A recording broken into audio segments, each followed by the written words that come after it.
So we're here at the Linaro Connect, and who are you? I'm Karen Sandler. I'm the Executive Director of the Software Freedom Conservancy. So what does that mean? Conserving freedom Conserving for software? freedom. Yeah, it's a conservancy. It's a fiscal sponsorship organization. And what that means is that we're the nonprofit home of over 30 free and open source software organizations, including a lot of things you've heard of like Git, Samba Wine, Inkscape, Selenium, PHP, MyAdmin. The list goes on. We also are Sugar Labs, I saw. Sugar Labs, yeah. And we're the home of Outreachy, which is formerly Outreach Program for Women, which is a diversity group. And we are perhaps most famously known for our GPL Compliance program for kernel developers and the Debian Copyright Aggregation Project, where we defend the GPL. So defending GPL, is that possible? That means there's a contract out there, people make software, they have to share what they do, and that's the law? How does that work?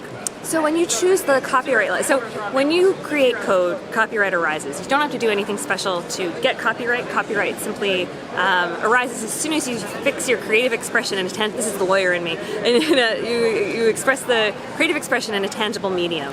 And you don't necessarily have to put any notices in order to have copyright, but what you do is you assert copyright by telling people that you own the copyright and the terms by which they can use it. And in the kernel community, that is most often GPL v2, which is the prevailing license for the Linux kernel.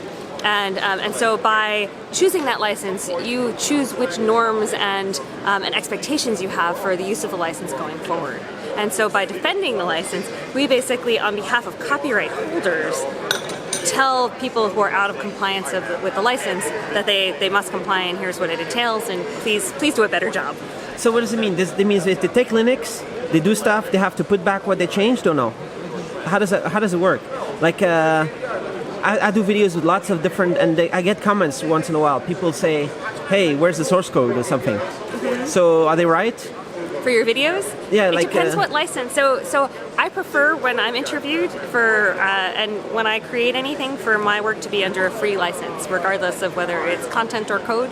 So I would prefer to be quoted under CC by SA or even CC by.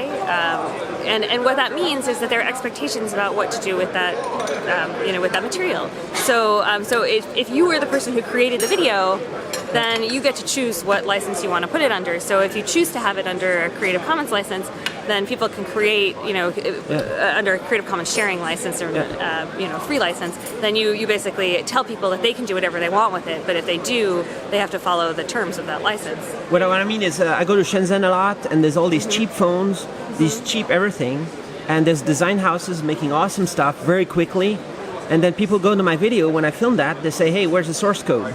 So it could be Allwinner stuff, Rockchip, all these Chinese stuff.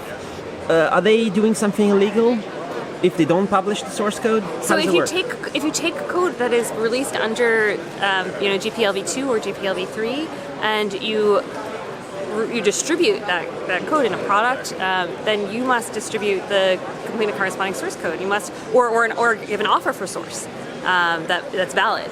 And so there are terms that you must follow in order to use that code. And so different countries have different norms and expectations, but a very high percentage of those products make their way into the United States. And so the United States has this kind of laws, but all the other countries might also. Oh no! Most countries have, and I'm a lawyer, but I'm only a U.S. lawyer admitted in the state of New York. So I'm limited into what I can speak to, but there are treaties that the U.S. has signed with other countries, and so while there are different facets of copyright law from jurisdiction to jurisdiction, most of the basic tenets survive from place to place. What can you do with China? Can you go to China and say, hey, where's the source code? I think that in China the biggest question is education, and sort of like explaining the benefits of software freedom, and really also explaining the mechanisms that sharing code, the mechanisms that need to be put in place in order to satisfy the requirements of the license, and how much more opportunity there will be for the company when they do share their code. So there's a real pragmatic argument for copyleft and for sharing. So I was sitting with some Shenzhen guys making a phone, with MediaTek and stuff, and I was like, hey, it'd be so awesome if your phone was, people could like root it and install other and stuff, and the software would be open source, and and then they smile, that they look at me and they smile and they say, there's no way any design house will share the code in Shenzhen because they're so competitive and they don't understand, they don't use it that way. They want to be, I don't know, they're like a week or two in front of the other one, and they don't really share. It's very short-sighted, and what's interesting is that because they're only a week or two ahead, in those areas, that's a perfect example of where copyleft really works, because you have the first mover advantage, and you're going to your period of time where you're the new guy and you have that new thing is very limited anyway, and you're the hot thing, and everybody wants what you have. And then if you move it, then people move on to some other product or some other company. And if you were collaborating together, that meant that your next product would be stronger based on what the other person who was using that code came up with. So really, in a long-term way, there's it's all of the reasons why the Linux kernel ecosystem has developed so strongly in the United States. So if they were sharing all the code, they would actually get more customers. They would get more business. Yeah, I believe so. All right. So and the industry as a whole would benefit. So what have you been talking with these guys about here at the Linaro Connect? Yep, I have been talking about, people are very interested in compliance. They're very interested in the work that Conservancy is doing to help defend the GPL. There's been a lot of really interesting talk about security and about the role of copyleft in security and how important it is. Copyleft? Copyleft. What is that? Copyleft is, I love that term. Copyleft is basically the term whereby you use copyright, which is a monopolistic framework, but instead of using it to be restrictive, you use it to share. So it's, instead of copyright, you have copyleft, and it's a sharing license. And the idea behind its connection to security is that if you're not sharing complete and corresponding source code with installation scripts, then over time you're going to be out of luck, because you will have problems maintaining your products, making security fixes. The end of lives we'll have all these we've already had all these amazing disasters. I mean, just because software is free to open source software doesn't mean it's automatically safe, secure, and better. But over time, it has a chance. Cool. And the stuff that they're doing here at Linaro, all these companies working together on improving Linux and ARM is cool, right?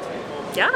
And I love these collaborative communities, and all of the Linux kernel-based communities are, just really dynamic, and developers are such extraordinary people. And what is cool is that I think developers are starting to really understand their personal role in the ideological component. I think developers have for a long time been quiet in their ideology, and they've basically let the company's legal departments be the most vocal proponents for the decisions that their companies have been making. And I think that's starting to change as developers are starting to see. In my talk, I mentioned Volkswagen, because it just came out this week that Volkswagen had this solution in software whereby they were hiding their real emissions so that they passed testing.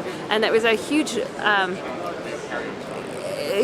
rift in the faith that the consumers had. And what's happened is that the Volkswagen stock has plummeted. So by not doing the right thing, the company has in fact hurt their bottom line. So sort of translating that to our space, as developers sort of see that their companies should be doing the right thing, getting more invested, getting more active, helps the company stay on track, which will also help it be profitable. And articulating those technical reasons to legal and to management becomes incredibly valuable over time, and is one of the most important things that developers can do for software freedom. Nice. And they don't need to worry too much about the lawsuits and everything. You just manage everything for them? Well, we do represent a coalition of kernel developers and bring lawsuits, but we tried not. We funded a lawsuit by Christoph Hellwig, but as you've noticed, there haven't been very many lawsuits. We tried not to bring lawsuits. We try to get compliance in a friendly and cooperative way, and try to use lawsuits only as a last effort. But it has to be available, because if you're not willing to bring a lawsuit, you can't start at step one in compliance. So the first step, you go, you say hello.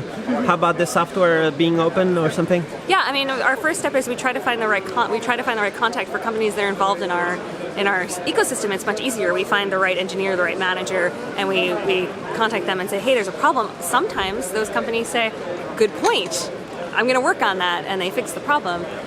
Sometimes we actually had one thing that got turned around within 2 weeks. So sometimes companies that are in the know, it's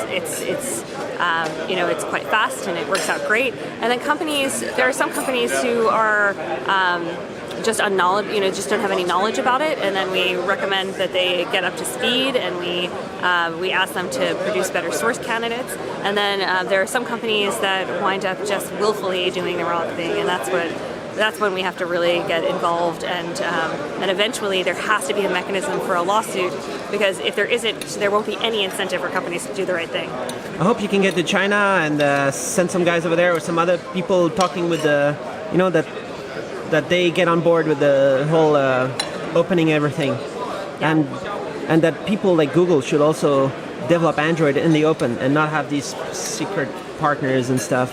It's a little bit anti-competitive for the people that are not in the secret meeting rooms, right? I mean, developing out in the open is, I think that's what we've learned in the kernel community in the U.S. and in Europe during, the last 25 years, is that we're actually all better off if we collaborate on as much as possible. And I think that a lot of these Chinese companies will come to the same conclusion. And there are a lot of pragmatic arguments for copyleft that are not ideological, although there are the important ideological points too.